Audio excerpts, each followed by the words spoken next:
actually played alongside one another, we get to see what type of rhythm that Reeves gets in alongside those two ball-dominant players. And I do believe that's the lens that we should be gauging him in, because again, who he is as a player, he's going to have to sacrifice a little bit more when he's playing alongside both of them. But hey, those are my thoughts. Let me know yours in the comment section below.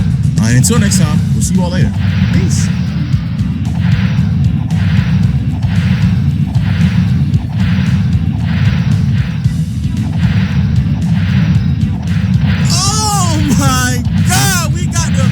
Receipts, dog. Now remember about a couple of weeks ago, actually this was probably about a month, when the Luka and AD trade broke wind and everybody went crazy and losing their mind, and for whatever reason people were so quick to make hot takes about the fit of Luka and LeBron and how great Dallas was going to be, and of course how this entire season for the Lakers is completely thrown out of the window now because they weren't going to be good. And to be fair, some of these takes I actually believe, in particular the defensive one. However, we are a month into this whole trade and it seems like a lot of things have changed, as well as a lot of people's tones, but don't you dare worry. I want to make sure we get everything on record, because what I am starting to notice is a lot of goalposts moving, and that's exactly what's ever going to happen when it comes to the Lakers and also LeBron, when it comes to people having expectations, setting them, having these hot takes, and then all of a sudden when they don't pan out, then we start moving the goalposts. I saw that with JJ Redick. I'm seeing it right now, but let's not forget, brother, the Lakers are proving everybody wrong. They had their second worst defensive performance in the second game that Luka showed up. That's an issue, because everybody said, hey, watch out, Luka's a defensive liability. Is it coincidence, is it causation, or is it correlation that the second Luka shows up, the Lakers have their second worst defensive performance of the season? The Utah Jazz had their fourth highest offensive output of the season, the second Luka shows up. Luka, he's a lazy defender. That's what they told me at the desk. That's what you told me at home, and you were right. It's so crazy how people like this brother right here will throw around the terminology lazy, and yet your reporting or your analysis on what happened in that game was extraordinarily lazy. First of all, let's not even talk about the fact that DFS didn't even play in that game. But second, more importantly, yes, Luka did not have the greatest defensive outing. Yes, he picked up a lot of fouls, and yes, I don't think that he was all that great. However, the reason why the Lakers looked bad defensively in that game wasn't because of Luka. It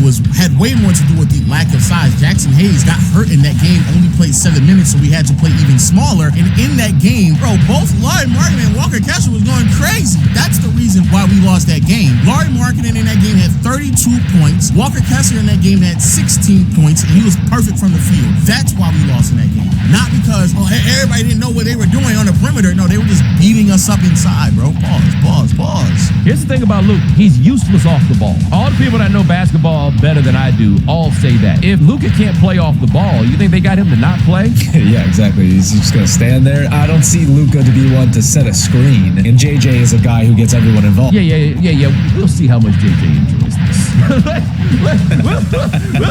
we'll see how much the coach and Luka experience. We'll see how much he digs this. Yes, the idea that Luka and LeBron, their ability to play alongside one another, to be fair, I think that was a fair criticism. Some hesitation to be there, and I think also the criticism, or at least some form of reservation of who Luka Doncic is off ball. I think that's fair as well. And for the most part, early on this experiment, Luka has been much more all-ball dominant, which is why I don't know why people were questioning who Luka was going to be off ball when LeBron would be the one who's more off-ball oriented. LeBron has been saying this for years now. So even when people was questioning this, which again, I think these are valid questions, to be fair, the idea that you pivoting to what Luka's going to look like off ball when LeBron has been the one asking to be off ball since his last year in Cleveland makes no sense at all. But to believe that JJ Redick wouldn't be intrigued by the idea of coaching Luka, when Luka has been the player that he has obsessed and fawned over for years, to even dare think about that is dumb. You may not be familiar with JJ Redick's work, but any and everyone knew that JJ Redick would have loved the opportunity to coach Luka Doncic. Luka is not a point guard. Luka plays on the ball. I would argue that James Harden is more of a point guard than Luka is. They are, as my buddy Shannon says, he's a point guard, not a pass guard. He's a lead guard.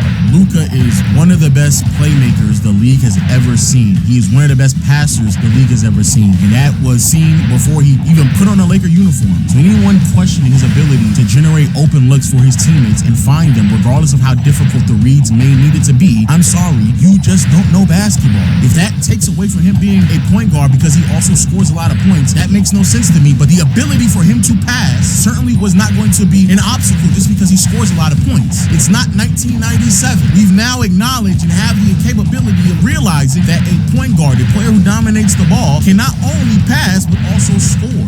is just Mr. Off the Ball now, where LeBron James becomes another moon orbiting around Luka? Is that what this is? Because I don't think the Lakers got better in the short run. I think it's going to be interesting to see how they figure out a way to make it work, and the way that LeBron attempts to adapt around a guy that he has to adapt around when most people have adapted around him. I just don't think that's going to work. Forget about the ego part. I don't think that Luka Doncic is capable of adapting. If this is going to work at all, LeBron's going to have to be the one to start doing this a little bit differently. Again, he's been asking for that for like 5 to 7 years now. And anyone who's watching the Lakers this season, he was already doing it. LeBron's had the least responsibility on ball this year than we've probably seen in his entire career, with both Reeves and AD being much more prominent figures in the offense. LeBron was significantly off ball. He was way more catch and shoot, way more play finishing, way more in transition. The idea that anyone was questioning what LeBron was going to look like with one of the greatest passers, playmakers, decision makers of all time did not make any sense to me, because LeBron has not only been asking for it, but he has been working his way into that role anyway. I think the defense was a fair criticism. I think there was some legit concerns there, but fitting with one another, I think people y'all just overthinking it, whatever the word is. Nobody cares about your offense. Like, I don't understand why this is that people think somebody's supposed to root for them under these circumstances. Like, anybody talk about the respect of a Dallas fan? You go do that with them crying ass people. You see the people that was out in front of the building and ordered a casket overnight and all of this stuff and everything else. Flowers like, off, you know, like yo, he just passed away. I don't understand like how media exists. How does this happen? How are you being critical of fans being passionate about the team that they root for? I didn't even know this take existed. This is a horrible take. We're sitting here constantly trying to figure out how do we get fans more invested, and there is a subsection of fans that are highly invested into their franchise, and even when they show their passion in a way in which that is very much so tamed in contrast to what it used to look like decades ago. Because decades ago, where they were throwing things on the court, they were screaming and yelling, they get in fights in the stands. This is a very laughable but also